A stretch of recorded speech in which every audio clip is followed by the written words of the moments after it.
Hola a todos los lectores de 20MINUTOS.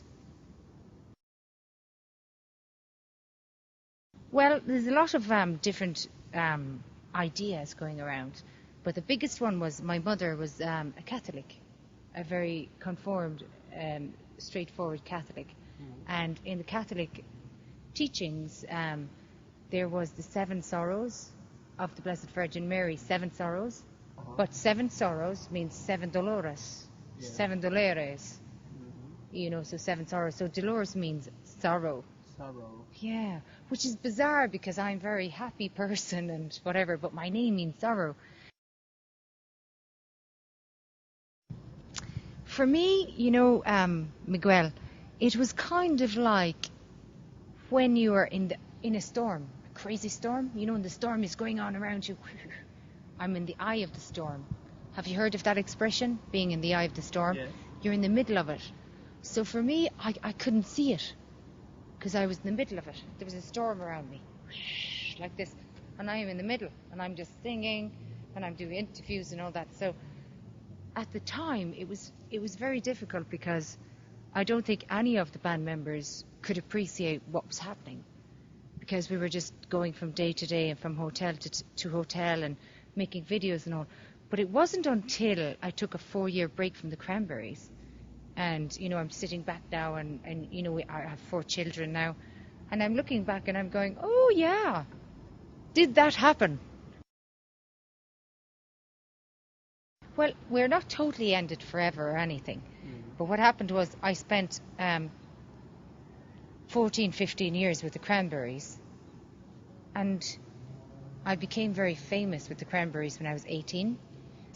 And then you go, well, now maybe I need to take time off. Maybe I need to go home. And I need to find me, my soul, the human spirit. Who am I? Without the Cranberries, I had to find that out.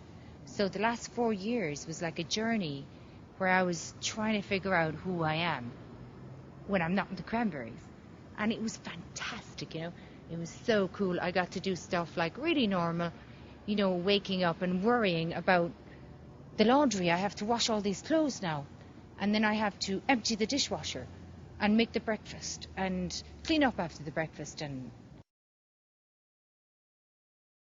doing, when you're being the rock star, when I'm working, it's kind of hard in another way because, to get on stage every night, and sometimes if you feel bad, or, if you got bad news or you're upset, you have to kind of put it away and go on the stage and perform. So it can be stressful. But I think motherhood and being at home is probably easier because it's level. Every day it's like this. And there's a routine. You get up at 9 o'clock, you get up at 7 o'clock, sorry.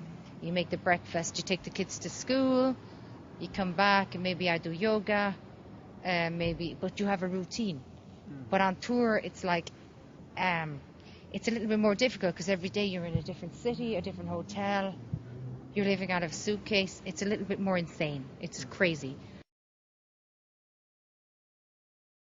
During the 4 years, I experienced 2 things. I experienced death. We had a funeral in my family, and birth. We had a new life born.